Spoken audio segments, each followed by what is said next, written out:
Okay. Hello, everyone. My name is Leslie Nobile. I'm with ARIN, and I'm going to talk a little bit about what we're seeing at ARIN now that we have depleted our available pool of IPv4 address space. This happened in September of 2015, so we are no longer issuing IPv4 address space to requesters on a general basis. So, current trends, observations. People are still desperately seeking IPv4. The need is still great. We see this every day. We get questions and calls, and we still get requests. Although v4 requests have dropped a bit, we're still seeing activity there. Most of the activity is based in the transfers and in a transfer market right now. And we have some increased activity on our waiting list. That is, people who come in to request IPv4, they don't realize we don't have it any longer. They have an option to be put on this waiting list and hope that some space will come back at some point in time. We also are seeing a lot of pre-approvals being requested, and that is in preparation to do a market-based transfer. People are coming in, getting pre-approved under policy for a particular block size, and then that allows them to go into the market and find that block size and already be pre-approved and ready to conduct the transfer very quickly once they find their space. And also our transfer listing service has seen some increased activity. That's people who need space and people who buy space can list themselves, and then facilitators can sort of help them with their transactions, and those are typically the IPv4 market brokers.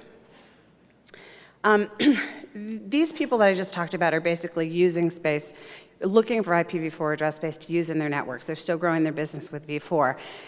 Whereas this next category, these people who are hijacking are actually looking for space to sell. They're trying to make money off of it. So we have seen an increase in hijackings at the registry and in attempted hijackings. And much of the activity is involving the legacy space, and that's a space that's pretty much dormant. Much of it hasn't been updated in years, since the 90s even. So that's what the hijackers typically target. I have some other slides on hijackings, but just for some numbers, for some comparison, we've had about 25 hijackings reported or discovered by staff since September, and that's when we depleted our free pool. And this was both successful hijackings, they actually took place, took over the record, and attempted hijackings where staff was able to intervene. And in contrast, the previous 10 years, we only had about 50 verifiable hijackings in that 10-year period. So we're definitely seeing an increase. We expect that to continue, so we're always on our alert. You know, we know the red flags, and we're well prepared for it, but it still can happen. The other thing that we're finding now, after the fact, is there were some fraud rings, basically people who set up shell companies in order to hoard IPv4 address space, and for spamming, for selling, even for using in their networks, some of them. But this was done just prior to depletion, and we found a lot of them at that time, and we were really careful about not allowing people to hoard address space, but some of them did get by us, and this particular fraud ring that I'm thinking about set up 30 different shell companies and got space under each one of them, and they were good. I mean, they got by us. So what kind of behavior are we seeing? Directly related to hijackings, just to clarify, hijacking from an ARIN perspective is unauthorized changes that are made to the database records in order to gain control of IP resources. So it's someone pretending to be that registrant in order to control that record. So what they do typically is they find the dormant registration records in WHOIS, typically the legacy, the ones that haven't been updated in years. They check for routing to see if it's routed or not, and then they'll go further and they'll re-register expired domain names. We see that quite often. They also re-register defunct business names. And then they go through a series of registration record modifications at the registry with ARIN, pretending to be the original registrant. And that typically starts with what we call an org recovery. They try to take over the organization record so that they can make some other incremental changes. And ultimately, their goal seems to be to sell the IP addresses and transfer them to another organization, now that the market is so ripe. The other thing we hear about that we don't have a lot to do with, but people report this to us quite often, is there's a lot of route hijackings. And we've heard this from law enforcement agencies and from other external sources that tell us this is very common. And the hijackers are bringing forged LOAs, letters of authority, to ISPs to get them to route the space. So this looks at hijacking targets, specifically ARIN-issued networks versus legacy networks, and even more specific, we're looking at those networks that have validated points of contact. So a validated point of contact has either responded to ARIN's annual point of contact validation email or updated their own point of contact record, which updates the last updated date and WHOIS. The annual POC validation is a policy. Every registered user in ARIN's database gets a mail and gets asked to update their record. They either click on a link or they say correct, and then ARIN staff will update their record. And if they don't do that within 60 days, they get marked publicly as not valid in the WHOIS database. So hijackers are looking for that. They love that kind of stuff. On the left, you can see out of the 27,000 ARIN-issued networks, about 91% of them have at least one validated point of contact, and only 9% don't. When you look on the right at the legacy networks, there's 30,500. 54% of the legacy networks have at least one validated point of contact, which is actually a fairly decent number. I was surprised at that. But 46% of them have no validated point of contact at all. And that's sort of that blue, darker blue space is the target. That's what hijackers are looking for. And when we went and looked at how many actual /24s are contained within that 46%, we came up with almost 346,000 /24s. So it's a lot of money in today's market, and it's definitely attractive to hijackers. So we do get asked, what can we do to protect our WHOIS data? And obviously, if you have a registration record in ARIN's WHOIS, the best thing to do is come in, update it, make sure it's accurate, periodically look at it, do something to update that last updated date, because hijackers don't look, when you've updated something, they're not interested. Another way is to respond to the annual POC validation message. And as I said, you either click correct, or you click on a link and say, okay, this is good, or you say correct, and ARIN staff will do it for you. Or you just go in through your ARIN Online account and you update your record. And that's the policy right there. So, as far as request activity, as I mentioned, IPv4 free pool tickets have decreased quite drastically. And most of the increase is around the pre-approvals and those specified recipient transfers, those market-based transfers within the region. We're also seeing more activity in this change of authority requests. Again, that would be merger and acquisition transfers, the market-based specified recipient transfers, and those org recoveries. And typically, those are all done in incremental steps, because a lot of times it's legacy organizations who haven't updated their records in years. So they first have to make sure that the organization, they have control over the organization. Then they actually have to do an M&A if there has been merger activity, and make sure the registration record gets into the correct organization name, and then they can do their specified recipient transfer. As far as V6 requests go, not a lot happening there. We have some steady ticket traffic. We would have expected more of an increase with V4 depletion, but it's really just not happening at this point, although I'm sure it will. So V4 requests, not a lot to see. We depleted in September of 2015, and it's been steadily going down since then. We're getting less than 150 requests per month. The waiting list has grown because there's no other option. So a lot of those people who are requesting ask to be added to the waiting list. Many of them don't. They just go away and they go into the transfer market and try to find space elsewhere. But some of them are opting to wait just in case space will come back. There are 3 kinds of transfers. I've been throwing out various names and transfers stuff, but I didn't tell you what they actually were. So M&A is the traditional transfer. It's based on a change in business structure. It includes company reorganizations, and it is supported by legal documentation. Staff will ask for legal docs before we can actually make that transaction happen in the database. Transfers to specified recipients are those IPv4 market transfers. They're based on financial transactions between 2 parties. They are supported by justified need. You must meet an ARIN policy in order to transact that transfer. And that happens within the region. And then there's a similar policy called inter-RIR transfers to specified recipients. And those are the same type of market transfers based on financial transactions, and they occur outside of the region. So they can go from ARIN to one of the registries that has inter-RIR transfer policies, and right now that's RIPE or APNIC. So this is where all the activity is. As I said, this is where all those old IPv4 requests used to be getting. They've all come to us in the form of 8.3 transfers. Last year in May, we completed, what does that say, a little under 10, maybe 9. And in April, we completed 92 of them. So it's definitely growing, and it will continue to. And this looks at the total completions. We thought this was interesting. The policy was enacted in 2011, and we only had about 20 completed transfers in 2011. 2015, we had over 200, and just in the first 4 months of this year, we've completed over 250. So we expect that trend to keep going up and up. V6 requests, as I said, not a lot happening.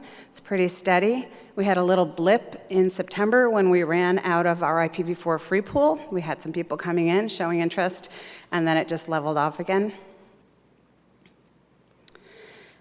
This looks at the ISP members who have come into ARIN to get their IPv6 allocations. Right now, at the end of Q1, we had about 50% of all ISP members who have come in and gotten their allocations. When we first started tracking this back in 2010, only about 20% of our ISP members had gotten their V6 allocations. So there is some progress being made, slowly. And then this looks at those same ISPs based on their size. So we go from extra, extra small on the left to extra, extra large on the right. And what we see is that the big guys, the larger you are, the more likely it is that you've come in to get your IPv6 allocation from ARIN and are working on transitioning. And the smaller you are, the less likely you are, because only about 20% of the really small guys have gotten their V6 allocations. So that is all I have. Are there any questions? Hello. I'll go to the back mic, I guess, because you were there first. Hello. Chris Spears, Ornet. On the hijacking, first, great information, thank you. On the hijacking front, I actually have a customer base that's mostly legacy users. That's something that I look at regularly with that report, and it's really easy to parse that data and compare it to your own routing tables. But the problem is, it's not folks in this room that have that space. It might not even be your direct customers. So it's how do we get those folks to update their data? Because even when I can, and I have a closer relationship with my customer base, the recidivism rate is really high, because 2 years from now, it'll be unvalidated, and it's only one person at that organization. So is there any way that we can really deal with this problem? It's a good question, and we've been thinking about it ourselves, but we have to try to get the word out. I mean, obviously, we have to be doing more work in this area. If you have any suggestions yourself, I'd love to hear them. I think a lot of the legacy space holders are sort of in the academic realm, and I think maybe if we start reaching out to them, that might help. Maybe go to some of their conferences and talk about this. We haven't talked about it a lot. I did a hijacking presentation probably 12 years ago. It's the last time. So I think it's worth continuing. Yeah, if you can have someone talk to people at EDUCAUSE or some of those groups, right. Those are great places, anyone that's involved with .edu. Right, yep. I think that's a good idea. Thank you. Matt? Thank you, Leslie. Matt Petak, Yahoo. Could you clarify one point for me, speaking of hijacking? You mentioned that your stats are including unsuccessful and successful hijackings. So if you know it's a successful hijack, i.e. you know that's not the right person, does ARIN allow those to go through? Or? Well, they've already gone through. That's the problem. But what we do is we actually reclaim space when we know there's an actual hijacking. We lock records so that no further, they can't make any further updates to the record. Even in attempted ones, we'll lock all records until we're done doing our full research. But yes, we do reclamations of space that's been hijacked. So they ultimately would be unsuccessful long-term. They're just short-term successful? Probably. Okay. I just making it sounded a little bit like you got away with it? Oh, okay. Well, I know, let's let no, you no, have we it. don't let that go, absolutely not. Gotcha. Thank you. Okay, you're welcome. Tony? Tony Tauber, Comcast. Thanks for the presentation. A couple of things come to mind. You know, with the expiration of WHOIS data, or you mark it, what, no longer valid? I mean, it's Not still valid. published, I think it's right? called not valid So or it would be something. good to see maybe a similar approach taken with IRR data. Obviously, you guys have your own IRR, other IRRs exist, many complaints over time of stale data. So I think expiry would be a good thing. So you're saying in the IRR? Yeah. That's an interesting point. You Okay, could- and the route registry also. Yeah. So, and I guess any associated records, so if like the WHOIS record that registered in the first place, just obviously wipe all those out, you know. So that's one piece of, that's one idea. And then another is with the LOAs, yeah, the forgery thing. I mean, there's no standard for what comprises an LOA. I mean, that's all just like a nasty mess. And I guess probably you guys have the same thing. I mean, you request legal documents from people. I don't know how do you verify those? We do independent research and we try to Okay. get external verification of all Yeah, I was going to say they documents. should be published, right? Yeah, In some yeah. registry. Yes, you know, mostly, yes. Registry of deeds. We or have whatever lots it of is, things yeah. we do, actually. Yeah, that's yeah. good. So, but the LOA thing, I mean, I think we've probably, it you know, may well affect everybody here. I mean, all service providers. Like, somebody comes to you with a PDF. I mean, you have no idea what. Right, exactly. You know how good that is. So I think we got to do something better in that world, and I'd like to anybody who's got some ideas or interest, come and talk to me. Great, thanks, Tony. Mark Hoster's ARIN. So one of the things I've actually heard from a couple of people now is we like to have some standards based on these LOAs. So, and it's really, this is a community-based sort of thing that needs to be built up. And it reminds me, I used to work for VeriSign many years ago. And one of the things that they had there is there's a race to the bottom for CAs and validating certs. And all the CAs realized that. So one of the things that they did is they came up with a consortium with a way of standardizing extended validation, where you actually had this process you had to follow through. And everybody who was a part of that consortium followed that process. They signed a document saying, here are the steps that we need to take. And the way that they do those steps is very similar in how ARIN does its vetting and many organizations when they vet those LOAs. So we just need, I think there needs to be a point where people start, okay, let's write this down, and let's all agree to it. Can I go to the right mic with Sandy? Sandy Murphy, oh golly. Sandy Murphy Parsons. I had a boatload of questions. I'll yield to someone else if I've gotten too far. Your discussion about the fraud ring, setting up shell corporations to get lots of address space, you said they were hoarding it. Are you suggesting that they had a need themselves and so they did all this, or that they were getting together a pot that they intended to sell? We've seen both. We've heard and seen both. Yeah. So if someone has gotten address space fraudulently, you reclaim it. We will. Have you seen it routing? What do you do about space that is We in we use? can't do anything about that. That's ARIN's, our area of responsibility is the database, and that's why I clarified what hijacking is from an ARIN perspective. The only thing we can do anything about is when it's done in our database or in violation of our contract. Right. So route hijackings, we unfortunately don't get involved in. We know a little bit about them, but we can't do anything. Okay. The chart that you had, 26,000 members and 30-some thousand legacy, those are all org IDs? Those were networks. When I showed the two donuts, those are oh. networks, actual network Okay. registration records, yeah. Okay, all right, thank you. That's Okay. interesting. LOAs, obvious answer, RPKI, you get to sign it, Okay, right? thank you. So can I go to the left again? Yes, thank you for your presentation, Leslie. This is John Kristoff from DePaul University. I had maybe a couple questions and a comment. The the entries in your database at risk if it's information that you were able to make public, or at least to some group for monitoring. I know some people who I met this week at the hackathon who might be interested in route monitoring, who may be able to help with some of that stuff.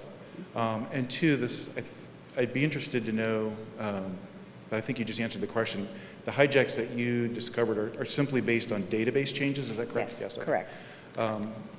I'm also a part of a group called REN ISAC, which is kind of a sister group to EDUCAUSE. If it's okay with you, I assume that it is, I can take this issue to that group. It's a security umbrella group for higher ed, and that'd probably be a good place. They'd be very interested in this sort of thing. Fantastic. That would be great. Thank you. Michael? I'll go. Mike Sinatra, YesNet. I want to talk about the graph where there was the bars. Yeah, that one. Because, and I should know this because I think I worked on this, but wasn't it the case that if you were an ISP, your minimum allocation in IPv6 was /32, which automatically made you either small or medium at that point. Mm-hmm. So you couldn't actually be extra small or extra small and have IPv6 at all back then until recently, right? Right. XX small is having less than a /22 of v4 or less than a /40 of v6. And you're right, ISPs don't get /40s, so.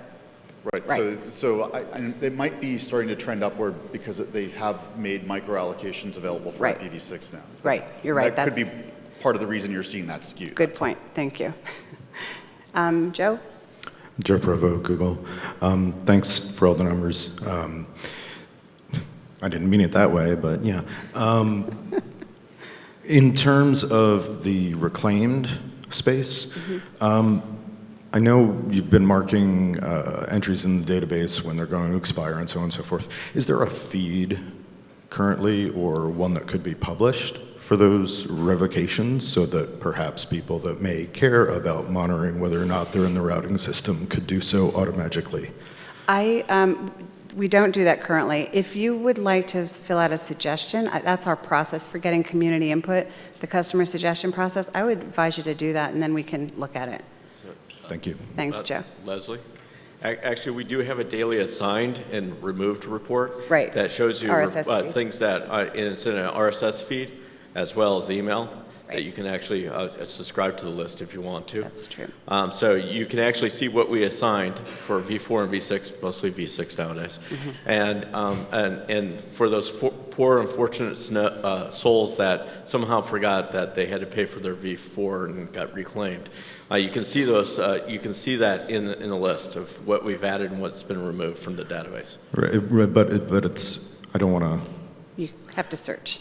Yeah, it's not clear. It's for all removals. Right. Like it's not an administrative action Correct. removal being called out. That is right? correct, Joe. Yeah. That's what I'm thinking might be more useful to JTK's comment about Yeah. monitoring. Yeah, that's good. Middle mic? Thanks, Joe. Hi, Brian Fields. I have a question about the space that you had revoked. For lack of a better term, do you name and shame the people behind that? We do not. Okay. And I did have one other thing. I know for LOAs, RPKI was suggested.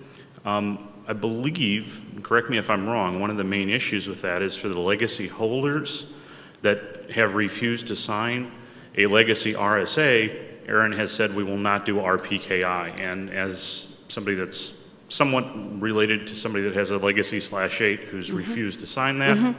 it is a bit of an issue. That's a deterrent, right? RPKI is a service for members, so Yeah. yes. Well, that being said, we do monitor our stuff, so when we see probably since the beginning of the year several hundred fraudulent announcements on the internet Yep. in general. Yep.